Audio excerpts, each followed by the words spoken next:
There's a nice rooster crow to get this video started. As I've said many times, they're trained. They know when I push record, that's when it's time to crow. Sorry about that. But you know what? I'm sorry if it upsets you. We live on a farm. Things like that happen. We've been out of town for about 4 days, and I came home to find much grass in the garden. Really, it's not just because of the trip, it's because we had day after day after day of continual rainfall before the trip, and so it didn't really give us a chance to get in and get ahead of it. But I want you to understand something. I'm not showing you this to complain about grass in my garden, because as the title of this video may have indicated, I've got a new perspective on grass in the garden. And believe it or not, I'm out here praising God and thanking Him for grass in the garden. You know why? Because I've got grass growing in soil. That means that the soil in my garden supports life. Now you think, yeah, that's just a cop-out. You're just coming up with a reason to say, well, I'm not too worried about grass in the garden. No, I'm gonna tell you why I feel that way, why I've had a change of perspective, and why I'm thanking the Lord for grass in my garden this morning. That's because on our trip up to the Baker Creek Seed Festival, I've got some video footage about that I'm gonna piece together and include some photos we took, so I won't say any more about that here. But we passed tens of thousands of acres of farmland. People growing corn, people growing soybeans and whatnot. And it wasn't very long into the trip, into that area of the country where we were passing through those fields, that Patti and I both noticed something almost at the same time. We said, what's missing from those rows of corn or whatnot that you could see as far as the eye could see? And the answer was grass.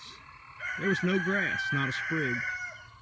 And then, but I guess, you know, we hit it just right time of the year, where we also passed some empty fields. And it was nothing but dirt, folks. There were some fields where there were dried up stalks still laying. You could tell the dirt hadn't been touched in a while. So in other words, they haven't cultivated them for this year at all. It was stalks still laying on the dirt from the last harvest season. And there was no grass. Yeah, you know, in an area as big as your eyes can behold, there may have been little spotty clumps of grass, but none to speak of. And I'm gonna tell you, that just broke my heart, because I thought to myself, there's no life there. That's the difference between soil and dirt. That was just dirt, and it didn't support any life. And then it was so surreal. Go a little farther and we'd come across fields that had just been planted, and this vast sea of very, very light colored tan dirt, that really dust is what it looked like. And then there were these endless little skinny tiny rows of green that were popping up, whether it was soybeans or we also saw some cotton fields. Whether it was cotton or corn or soybeans, the little plants that were just becoming poking up, it would be like like you almost popped a chalk line a mile long on each one of those rows of green in the middle of that sea of nothing. And I thought to myself, how is it growing? And you know, I don't want to get into a big dissertation about chemical enhancements or whatnot, but I mean, that was it. It was almost like an artificial life form, because there certainly wasn't anything native to that soil allowing that green to poke up. So I told Patti, after looking at miles and miles and miles, I mean, we would drive for an hour and it would be on both sides of the road. I looked at Patti and I said, you know what? Thank God there's grass in our garden, because that means there's something in the soil that produces life. So anyway, if you've got grass in your garden, I know you're going to tangle with it. You can see this tall row right here.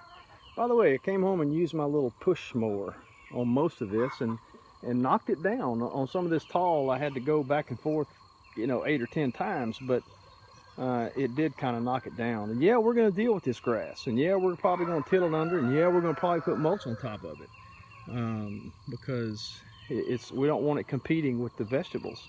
But again, I'll never look at it the same. I won't look at it and be angry that there's grass in the garden. Every time I look at that grass, I'm going to say, thank you, Lord, and then deal with it. So anyway, there's that. Just wanted to get that off of my chest. Thanks for listening.